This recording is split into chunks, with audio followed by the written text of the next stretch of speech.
Hi guys, welcome back to once again. And इस video में discuss करने वाले हैं ल्यूकेमिया।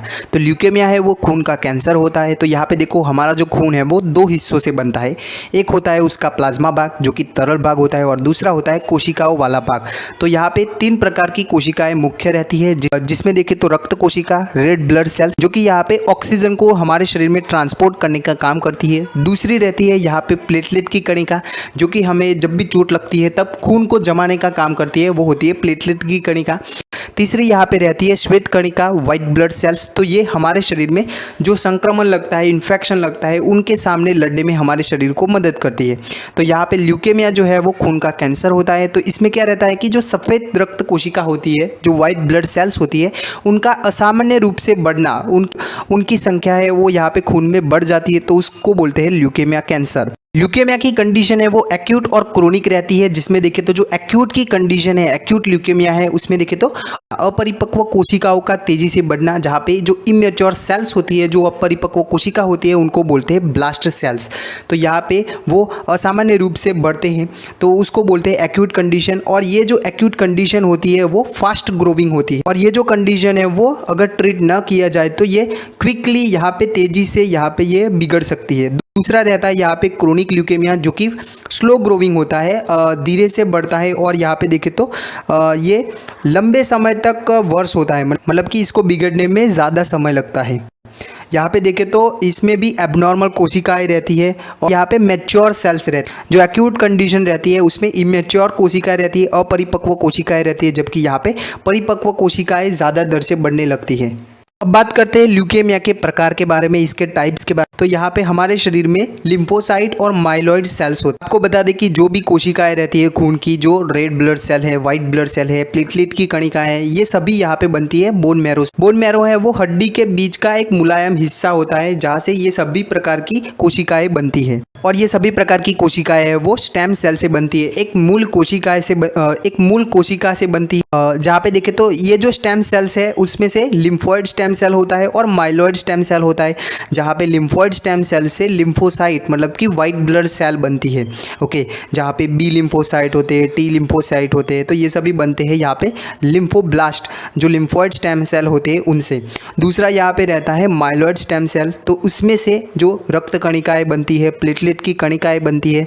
और दूसरी यहाँ पे कुछ व्हाइट ब्लड सेल्स जो श्वेत कणिकाएँ होती है, वो यहाँ पे माइलॉइड स्टेम सेल से, माइलोब्लास्ट से बनती है। तो उस हिसाब से यहाँ पे जो ल्यूकेमिया होता है उनके चार प्रकार रहते हैं, जिसमें देखें तो यहाँ पे एक्यूट लिम्फोब्लास्टिक ल्यूकेमिया, जो कि यहाँ पे बच्चों में ज़्यादातर देखने को मिलता है, यंग एडल्ट में भी देखने को मिलता है। दूसरा रहता है यहाँ पे एक्यूट माइलोब्लास्टिक ल्यूकेमिया, जो कि यहाँ पे किसी भी एज में देखने को मिलता है, और मोस्ट ऑफन ये देखने को मिलता है 55 एज से अपर। तीसरा प्रकार रहता है यहाँ पे क्रोनिक लिम्फोसाइटिक ल्यूकेमिया, जो कि यहाँ पे देखने को मिलता है कॉमनली एडल्ट में देखने को मिलता है, और यहाँ पे ये आफ्टर मिडल एज के बाद में देखने को मिलता है। और चौथा प्रकार रहता है यहाँ पे क्रोनिक माइलॉइड ल्यूकेमिया, जो कि यहाँ पे देखने को मिलता है एडल्ट में, और ये आफ्टर द मिडल एज के बाद में देखने को मिलता है। अब बात करते हैं यहाँ पे ल्यूकेमिया के लक्षण के बारे में। तो इसमें देखें तो ल्यूकेमिया की कंडीशन में क्या रहता है कि जो वाइट ब्लड सेल है, जो श्वेत कणिकाएँ होती है, उनका ज़्यादा दर से वो बढ़ जाती है खून के अंदर। और जो यहाँ पे जो बोन मैरो होता है, हड्डी के बीच का जो मुलायम हिस्सा होता है, जहाँ से ये सभी प्रकार की मतलब कि जो रेड ब्लड सेल है, वाइट ब्लड सेल है, और प्लेटलेट की कणिकाएँ बनती है, तो उसमें भी यहाँ पे ये ज़्यादा इनफिल्ट्रेट होते हैं, उनमें भी यहाँ पे एक्यूमुलेट होते हैं। तो उस वजह से जो नॉर्मली जो रेड ब्लड सेल बननी चाहिए, जो रक्त कोशिका बननी चाहिए, वो नहीं बन पाती। उसके अलावा देखें तो यहाँ पे प्लेटलेट की कणिका बननी चाहिए, वो नहीं बन पाती। तो उस हिसाब से उसके लक्षण देखने को मिलते हैं, जैसे कि जो रेड ब्लड सेल नहीं बन पाती अच्छे से, तो उसकी वजह से एनीमिया देखने को मिलता, खून की कमी देखने को मिलती है, तो उसके लक्षण यहाँ पे देखने को मिलते हैं। उसके अलावा देखें तो यहाँ पे प्लेटलेट की कणिका है वो भी यहाँ पे अच्छे से न बनने की वजह से उसके भी लक्षण देखने को मिलते हैं। तो यहाँ पे लक्षण में देखें तो कमजोरी रहना, देन थकान रहना, देन यहाँ पे खरोचे पड़ जाना, ऐसे रेसेस बन जाते हैं, मसूड़ों से खून का निकलना, देन यहाँ पे देखें तो पर्पलिश ऐसे स्किन के ऊपर रेसेस पड़ जाते हैं, पेचेस पड़ जाते हैं, नोज ब्लीडिंग, नाक से खून निकलना, यहाँ पे चमड़ी के ऊपर ऐसे रेड स्पॉट देखने को मिलते हैं, ऐसे धब्बे लाल बन जाते हैं, जिसको बोलते हैं पेटेचिया, तो ये भी देखने को मिलता है। उसके अलावा देखें तो एनीमिया की कंडीशन की वजह से यहाँ पे चमड़ी है वो ऐसे पैल दिख सकती है, चमड़ी का फीका पड़ना। आगे लक्षण में देखे तो आसानी से खून का निकलना, देन बुखार रहना, देन ठंड लगना, बार बार बीमार पड़ना। यहाँ पे क्या रहता है कि जो white blood cell normally infection के सामने लड़ने में हमारे शरीर को मदद करती है, बट यहाँ पे ज़्यादा दर से वो बनती है तो वो भी अच्छे से काम नहीं कर। उसके अलावा देखिए तो यहाँ पे जोड़ों में हड्डी में दर्द देखने को मिलता है, उनकी टेंडरनेस देखने को मिलती है, जैसे कि यहाँ पे स्टर्नल टेंडरनेस देखने को मिलती है और वो देखने को मिलती है एक्यूट माइलोब्लास्टिक ल्यूकेमिया की कंडीशन में। आगे यहाँ पे लक्षण में देखे तो सिर दर्द होना, देन वॉमिटिंग रहना, देन दौरे पड़ना, सीजर की कंडीशन रहती है, अनएक्सप्लेन वेट लॉस होना, वजन का कम होना, रात्रि काल में ज़्यादा पसीना निकलना, सांस लेने में परेशानी रहती है। उसके अलावा देखे तो यहाँ पे स्प्लिनोमेगाली, जो स्प्लिन तीली ऑर्गन होता है उसकी साइज़ बढ़ना, देन लीवर होता है उसकी साइज़ बढ़ना, लीवर इनलार्जमेंट देखने को मिलता है। देन यहाँ पे गम के अंदर, देन स्किन चमड़ी के अंदर, लीवर के अंदर, स्प्लीन के अंदर जो यहाँ पे लिम्फोसाइट्स होते हैं उनका इनफिल्ट्रेशन होना, मतलब कि उनका एक्यूमुलेशन होता है, वहाँ पे वो इकट्ठे होते हैं और उसकी वजह से यहाँ पे उनकी साइज़ बढ़ना। उसके अलावा देखें तो यहाँ पे लिम्फ नोड्स जो होती है उनके अंदर भी जो वाइट ब्लड सेल होते हैं, ल्यूकोसाइट्स होते हैं, उनका इनफिल्ट्रेशन होता है, उनका एक्यूमुलेशन होता है, तो यहाँ पे लिम्फोडेनोपैथी भी देखने को मिलती है। अब बात करते हैं यहाँ पे ल्यूकेमिया के कारण के बारे में। तो यहाँ पे ये कारण तो नहीं कह सकते, लेकिन कुछ रिस्क फैक्टर्स जैसे है, तो इसमें देखें तो जन्मजात बीमारी जैसे कि डाउन सिंड्रोम की कंडीशन होती है। उसके अलावा देखें तो यहाँ पे हाई लेवल रेडिएशन एक्सपोजर, जिसमें देखें तो एक्सरे है, रेडियोथेरापी की वजह से।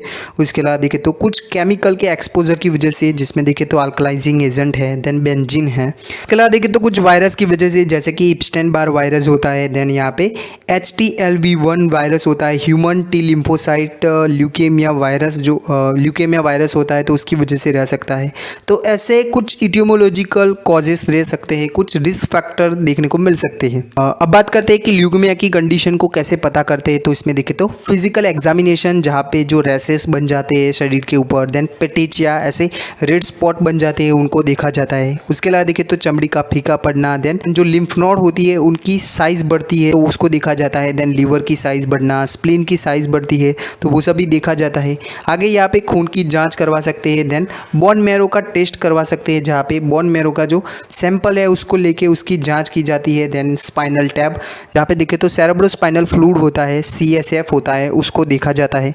आगे यहाँ पे जेनेटिकल स्टडी, जीन की स्टडी की जाती है क्रोमोसोमल एबनॉर्मलिटीज देखने के लिए, जैसे कि जो क्रोनिक माइलोसिस्टिक ल्यूकेमिया होता है उसके अंदर फिलाडेल्फिया क्रोमोसोमल एबनॉर्मलिटी देखने को मिलती है। जो क्रोमोसोम 22 होते हैं उनमें एबनॉर्मलिटी देखने को मिलती है, तो ऐसी स्टडी करके भी देखा जाता है। अब बात करते हैं कि इसके ट्रीटमेंट ऑप्शन क्या रह सकते हैं। तो यहाँ पे देखें तो रेडिएशन थेरापी है, देन बोन मैरो ट्रांसप्लांट करवा सकते हैं, स्टेम सेल ट्रांसप्लांट करवा सकते हैं, कीमोथेरापी है, देन यहाँ पे इम्यूनोथेरापी है। आगे देखें तो टारगेटेड थेरापी है। टारगेटेड थेरापी में क्या रहता है कि कुछ दवाइयाँ रहती है जो कि फोकस करती है यहाँ पे ल्यूकेमिक सेल के ऊपर और उनको यहाँ पे मल्टीप्लाई होने से 1 से 2 बनने में। उसके अलावा देखें तो उनका जो ब्लड सप्लाई होता है, खून का सप्लाई होता है, उसको कट ऑफ करके उनको किल करते हैं, तो इसको बोलते हैं टारगेटेड थेरापी। तो ये सभी ट्रीटमेंट ऑप्शन रहते हैं यहाँ पे ल्यूकेमिया की कंडीशन में। आई होप आपको इस वीडियो से कुछ जानने को मिला होगा। Thank you.